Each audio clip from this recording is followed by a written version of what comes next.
श्री शिवाय नमस्तुभ्यम। हर हर महादेव। दोस्तों, आप सभी लोग जानते हैं कि 26 अगस्त 2024 यानी सोमवार को अष्टमी तिथि पड़ रही है। दोस्तों, ये जो सोमवार है भाद्रपद महीने में पड़ने वाला सबसे बड़ा सोमवार है, क्योंकि यह भाद्रपद महीने के ठीक बाद में पड़ रहा है।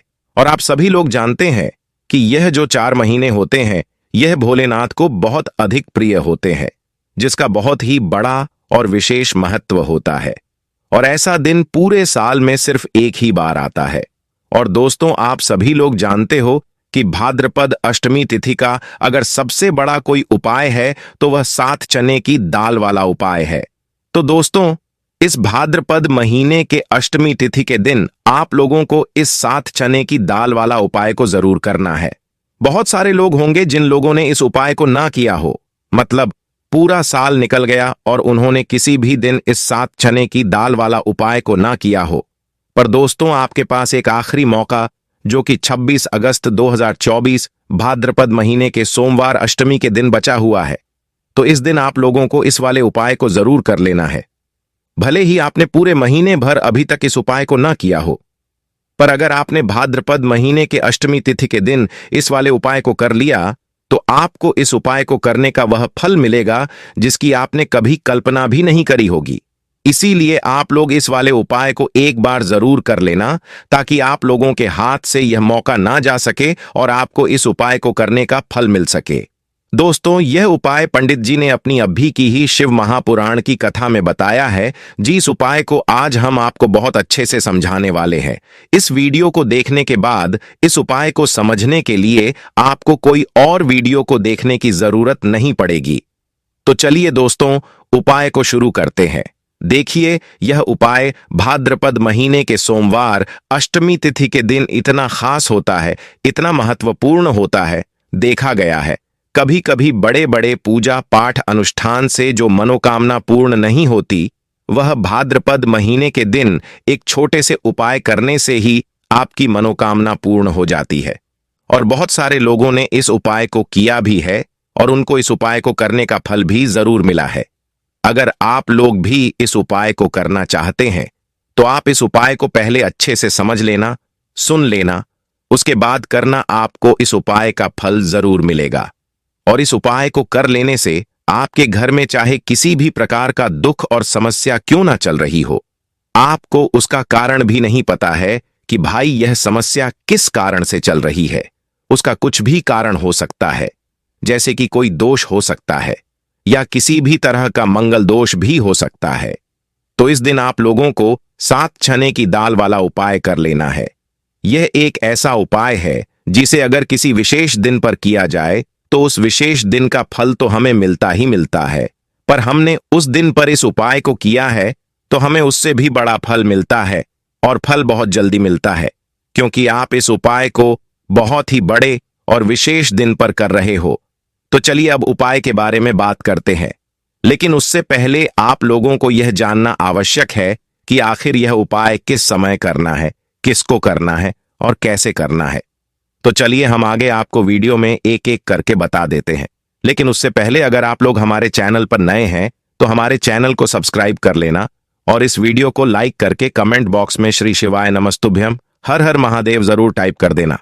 तो दोस्तों, इस 7 चने की दाल वाले उपाय को हमें इस भाद्रपद अष्टमी तिथि के दिन कैसे करना है, किसको करना है, किस समय करना है और कहां पर करना है, ये सारे सवालों के जवाब आपको इस वीडियो में मिल जाएंगे। और जो यह वीडियो देखेगा उसको 7 चने की दाल वाले उपाय जरूर करना चाहिए, क्योंकि इस दिन 7 चने की दाल का भी बहुत ही बड़ा और विशेष महत्व होता है। और जब बात आ जाए 7 चने की दाल की तो यह सोने पे सुहागा वाली बात हो जाती है, और इस भाद्रपद अष्टमी तिथि का यह एक बहुत ही बड़ा उपाय हो जाता है। तो अब दोस्तों, यह 7 चने की दाल वाले उपाय को आखिर करना किसको है, सबसे पहले हम लोग वह बात जान लेते हैं। तो देखो, घर की जो बड़ी माताएं बहनें होती हैं, उन माताओं बहनों में से कोई भी एक बड़ी माता बहन इस वाले उपाय को कर सकती है। और दोस्तों, अगर आप चाहें तो अपने घर में से सभी सदस्यों को भी इस उपाय को करवा सकते हैं। अगर किसी व्यक्ति की खुद की कोई मनोकामना है, खुद का कोई दुख और परेशानी है जो कि वह अपने लिए ही इस वाले उपाय को करना चाहता है, तो वह खुद अपने लिए भी कर सकता है। बाकी अगर घर में से कोई ऐसा है जो कि अपने पूरे घर परिवार की सुख और शांति के लिए यह वाला उपाय करना चाहता है, तो भाई वह भी कर सकता है। उसमें कोई भी दिक्कत वाली बात नहीं है। कहने का मतलब यह है कि इस उपाय को हर एक सदस्य भी कर सकता है और पूरे घर परिवार के सदस्य के लिए घर की बड़ी माताओं बहनों में से कोई एक बड़ी माता बहन भी कर सकती है। माताएं बहनें अगर घर में उपस्थित ना हो या वह यह वाला उपाय ना कर पा रही हो, तो फिर घर का कोई बड़ा सदस्य भी इस 7 चने की दाल वाले उपाय को कर सकता है, चाहे फिर वह पुरुष ही क्यों ना हो। उसमें कोई भी दिक्कत वाली बात नहीं है। अब जो दूसरी महत्वपूर्ण बात आती है वह यह आती है कि 7 चने की दाल वाले उपाय को आखिर किस समय करना है, सुबह के समय करना है कि शाम के समय करना है। तो देखो, इस वाले उपाय को आप लोग सुबह के समय भी कर सकते हो और शाम के समय प्रदोष काल में भी कर सकते हो। अब अगर आप पूछो कि इस 7 चने की दाल वाले उपाय को करने का सबसे उत्तम समय कौन सा रहेगा, तो हम आपसे बस यही कहेंगे कि इस उपाय को आप सुबह के समय करेंगे तो ज्यादा बेहतर होगा। बाकी अगर प्रदोष काल शाम के समय भी करेंगे तो भी अच्छा होगा, उसमें कोई भी दिक्कत वाली बात नहीं है। तो अब दोस्तों, जो अगली सबसे बड़ी और महत्वपूर्ण बात आती है वह यह आती है कि सुबह अगर हम उपाय को करेंगे तो हमें कितने बजे से लेकर कितने बजे तक के बीच में करना है, और शाम के समय प्रदोष काल में करेंगे तो हमें कितने बजे से लेकर कितने बजे के बीच में करना है। तो देखो, सुबह जितनी जल्दी हो सके आप उपाय को करने की कोशिश करना। बाकी अगर किसी कारणवश लेट भी हो जाओ, थोड़ी देर भी हो जाए, तो 10 या 12 बजे तक भी आप उपाय कर लेना, पर 12 बजे से ज्यादा देरी ना हो, इस बात का ध्यान रखना। उसके बाद में दोस्तों, अगर शाम के समय प्रदोष काल की बात करें, प्रदोष काल का जो समय होता है वह शाम के 6 बजे से शुरू हो जाता है। मतलब शाम के 6 बजे से लेकर 7 बजे के बीच का जो समय होता है, यह समय प्रदोष काल का समय होता है। पर अभी जो मौसम चल रहा है, इस मौसम में शाम बहुत देरी से होती है, तो आप इस उपाय को 7 या 8 बजे के बीच में भी कर सकते हो। मतलब शाम के 6 बजे से रात 8 बजे के बीच में आप कभी भी इस वाले उपाय को कर सकते हो, उसमें कोई भी दिक्कत वाली बात नहीं है। आज के इस पूरे वीडियो में हम कुछ विशेष उपाय के बारे में बात करेंगे और इन उपायों में से 7 चने की दाल वाला उपाय सबसे सर्वश्रेष्ठ उपाय है। यदि जो लोग भी प्रयास करते हैं, मेहनत करते हैं, लेकिन भाग्य का साथ उनको नहीं मिल पाता है, तो विशेषकर उनको यह उपाय करना चाहिए। सबसे पहला उपाय, मात्र 7 चने की दाल से आप यह उपाय कर सकते हैं। और चने की दाल लोगे तो खंडित मत लेना, टूटी हुई चने की दाल उपयोग में नहीं आती है। देखो, यह उपाय किन लोगों को करना चाहिए? जिन लोगों के जीवन में दुर्भाग्य बहुत ज्यादा है, जो लोग चाहते हैं कि उनके भाग्य का उदय हो, उनके जीवन में भी नया सवेरा आए, उनके जीवन में भी रोशनी आए, उनके जीवन के हर कार्य सिद्ध हो जाए, तो उन लोगों को यह उपाय करना चाहिए। चने की दाल आपने ले ली, अब आपको साथ में एक तांबे का पात्र लेना है। अगर तांबे का पत्र उपस्थित ना हो तो कोई कटोरी भी ले सकते हो। तो अब कटोरी ले लो जिसके अंदर 2 चम्मच कच्चा दूध और शुद्ध जल मिलाना। तो मात्र 3 सामग्री लेकर के आज के दिन, यानी कि भाद्रपद सोमवार अष्टमी तिथि के दिन, आपको भगवान शिव जी के मंदिर में जाना है। देखो, सोमवार अष्टमी तिथि के दिन पड़ता है तो बहुत शुभ होता है।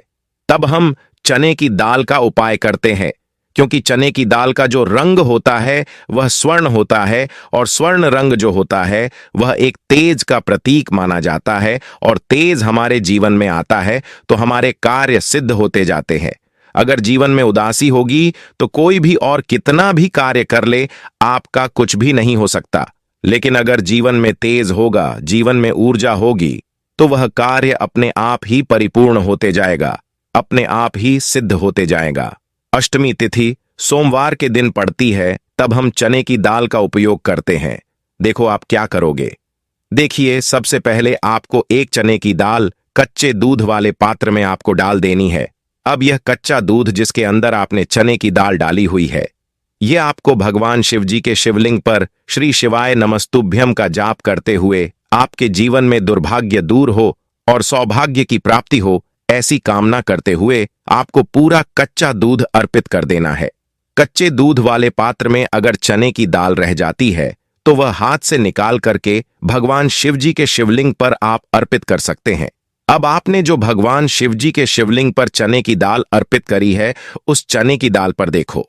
उस चने की दाल पर आपको आपका सीधा हाथ रखना है और आपकी जो भी विशेष मनोकामना है उसकी कामना करनी है।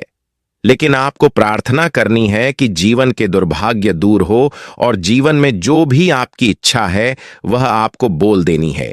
ये कामना करने के बाद हाथ हटाना है और उस तांबे के पात्र के अंदर जो जल है वह जल भगवान शिव जी के शिवलिंग पर आपको श्री शिवाय नमस्तुभ्यम का जाप करते हुए अर्पित कर देना है। तो यह हो गया पहला उपाय। अब हम दूसरे विशेष उपाय की बात करते हैं। देखिए, मात्र आपको काली मिर्च लेनी है। एक साबुत काली मिर्च, 7 काले तिल के दाने और साथ में तांबे के पात्र के अंदर जल लेना है। कैसी भी विपदा हो, कैसी भी परेशानी हो, कैसा भी संकट हो, काली मिर्च का उपाय भाद्रपद अष्टमी तिथि पर आपको करना चाहिए। यह तीनों सामग्री लेकर के भगवान शिव जी के मंदिर में जाना है। सीधा हाथ रखना है, सीधे हाथ के ऊपर काली मिर्ची रखना और इसी सीधे हाथ पर आपको काले तिल रखने हैं। अब आपको क्या करना है? जीवन में आ रही परेशानी, कष्ट, बाधा को दूर करने के लिए, आपके जीवन की समस्त परेशानियों को दूर करने के लिए, आपके जीवन के समस्त संकटों को दूर करने के लिए आपको प्रार्थना करते हुए आपको सीधे हाथ से काली मिर्च और 7 काले तिल के दाने आपको महादेव के शिवलिंग पर अर्पित कर देने हैं। इस प्रकार से अर्पित करोगे तो जीवन की सारी बाधा, कष्ट, परेशानी, संकट जो है वह सब दूर होते हैं। यह अर्पित कर देने के बाद जो तांबे के पात्र के अंदर जल है, वह जल भगवान शिवजी के शिवलिंग पर श्री शिवाय नमस्तुभ्यम का जाप करते हुए जीवन के कष्ट, बाधा, जो भी कष्ट आ रहा हो, कोई काम आपका अटक रहा हो, कोई काम आपका रुका हुआ हो, तो वह काम परिपूर्ण हो जाए, ऐसी कामना करते हुए आपको यह जल अर्पित करना है। यह हो गया दूसरा उपाय। अब हम तीसरे विशेष उपाय की बात करते हैं। यह भी मनोकामना पूर्ति का विशेष उपाय है। माता सुंदरी वाला विशेष उपाय है। इस उपाय के लिए आपको तांबे के पात्र के अंदर गुड़ वाला जल लेना है। इसके लिए आप एक गुड़ का टुकड़ा लेना, उसे जल वाले पात्र में डाल देना। यह गुड़ वाला जल हो जाएगा, थोड़ा सा ही लेना है, 2-4 बूंद ही लेना, ज्यादा नहीं लेना है। गुड़ वाले जल के साथ में घी, एक बेलपत्र और तांबे के पात्र के अंदर जल लेना है। यह चारों सामग्री आपको ले जानी है। भगवान शिव जी के मंदिर में सुबह से लेकर के रात्रि तक जब आपकी इच्छा हो तब आप यह उपाय कर सकते हैं। देखो, कैसी भी मनोकामना हो, माता अशोक सुंदरी की कृपा से वह मनोकामना आपकी परिपूर्ण हो जाएगी। जो बेलपत्र लेकर आए हों, बेलपत्र में 3 पत्ती होती है, तो जो ऊपर वाली पत्ती होती है उस पर आपको घी लगाना है। अब ऊपर वाली पत्ती में घी कैसे लगाओगे? आपके सीधे हाथ की सीधी उंगली के पास वाली जो उंगली है, जिसे हम तर्जनी उंगली कहते हैं, तर्जनी उंगली में घी लेना है और बेलपत्र की ऊपर वाली पट्टी पर आपको घी लगा लेना है। अब जो गुड़ वाला जल लेकर आए हो, वह गुड़ वाला जल भी ले सकते हो या लाल चंदन भी ले सकते हो। जो आपके पास उपस्थित हो वह आप ले सकते हो, लेकिन लाल चंदन लेते हो तो सर्वोत्तम होता है।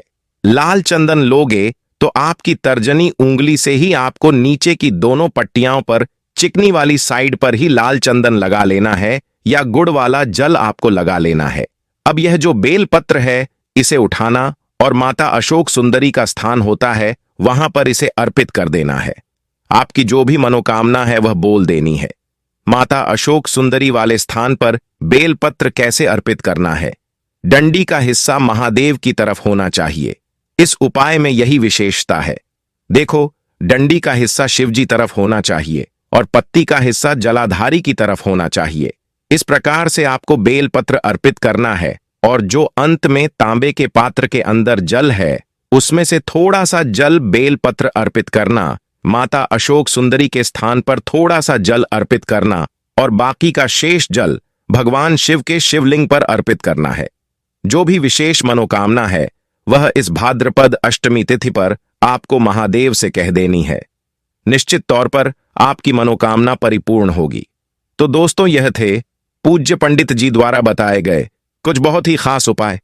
अगर आपको जानकारी अच्छी लगी हो तो वीडियो को लाइक और चैनल को सब्सक्राइब कीजिएगा। मिलते हैं फिर एक नए वीडियो के साथ। हर हर महादेव। ओम नमः शिवाय।